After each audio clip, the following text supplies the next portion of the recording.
The NFL is loaded with QB talent in 2025. From deep ball kings to dual threat nightmares, we're ranking the top 5 QBs heading into the 2025 season. But first, welcome to the channel. If you're new here, this is the place for rankings, recaps, and real football talk from a young fan's perspective. Make sure to hit that subscribe button and drop your top 5 list in the comments. Let's get into it. Fifth on my list is Joe Burrow. Some might say this is a little low for him, but this rank doesn't change the fact that he is a superstar at his position. This guy is literally ice in his veins when it comes to being a QB. When healthy, he's as reliable as it gets. Let's talk about what makes him elite. First of all, he's insanely good under pressure. In 2021, he got sacked 9 times in the first round of the playoffs against the Titans. And guess what? They still won. Now, you might ask me how I know this, and that's because I was there. Now, on a different topic, he suffered through a lot, and I mean a lot of injuries. This guy literally suffered a torn ACL and a torn meniscus in his rookie season alone. Not to mention several wrist fractures in college. That kind of makes me wonder if he's still 100% out after all those injuries.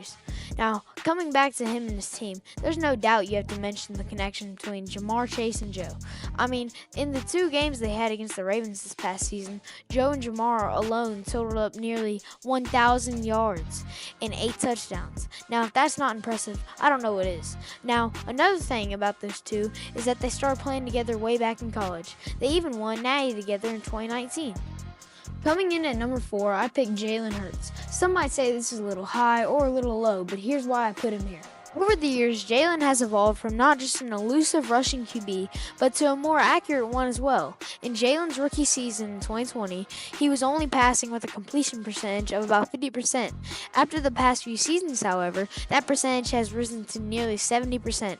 Not only that, but his touchdowns thrown per season have increased by a large amount. He went from throwing 6 and 16 touchdowns in 2020 and 2021 to throwing 23 touchdowns in 2023. Now, moving toward the Eagles' overall team, let's talk about how many offensive weapons they have. Now, passing wise, Jalen has 2 superstar wide receivers to choose from, AJ Brown and Devontae Smith. AJ, starting his career on the Titans, has gotten better with time, topping off his highest amount of yards in a season at nearly 1.5K in both 2022 and 2023.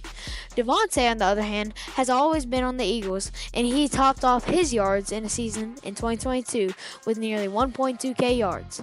Ever since 2020, Hurts has been the commander and leader of the team, besides Saquon, of course, and Jalen's popularity has grown even more, especially after blowing out the Chiefs this past Super Bowl. It was kind of a revenge story, especially after what happened in 2023 when the Eagles lost a close one to the Chiefs in the Super Bowl. He's probably ranked a bit low for some of y'all, but number 3 on my list is Patrick Mahomes. Now, most of y'all think Patrick pays the refs and that the Chiefs are cheating to win games, and I honestly kind of agree with that. Have you seen some of these games in this past season? There were literally like 10 games that came down to the last second where the refs purposely made the call in favor of the Chiefs. It's outrageously stupid. I'm so happy the Eagles fed them some humble pie in the Super Bowl by blowing them out. Someone had to do it. And one more thing, some of y'all might be asking, well, Timothy, why'd you rank him this high if you think he's cheating? Well, the thing is, even though I believe he's cheating most of the time, I still know that Patrick's a really good QB. And it's just that the team wouldn't do as good without help from the refs. You can't really blame the guy. Have you seen this dude's receiver core? Good grief. Especially after DeAndre went to the Ravens. At number 2, it's Lamar Jackson. Every time he touches the ball, something crazy can happen. But is he consistent enough to be number 1? Here's my take.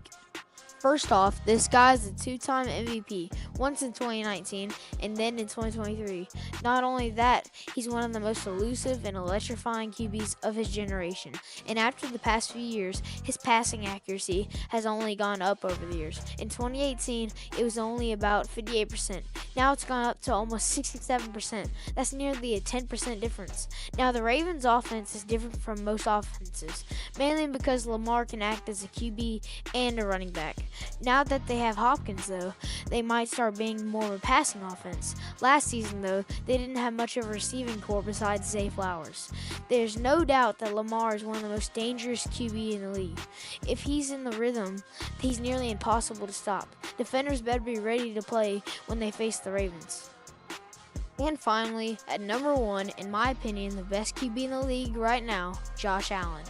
Now, first of all, Josh is a dual threat QB. Like Lamar and Jalen, he can run and pass. The thing that separates Josh from both of those guys is his passing game.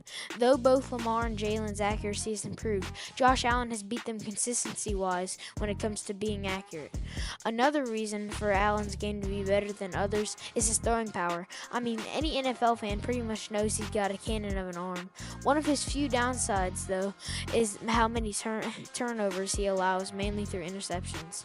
Now, the past few years, the Bills have been held back from the Super Bowl, mainly by one team, the Chiefs. Now, though I dislike the Chiefs in general, the rivalry between Patrick and Josh has been a lot of fun to watch, and I believe most fans can agree with that.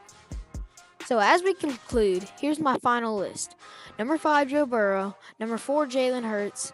Number 3, Patrick Mahomes. Number 2, Lamar. And number 1, Josh Allen. Comment if one was too low, too high, or if one was missing, and comment your top 5. Also, for this video only, I'll be responding to every comment. That's right, every single comment.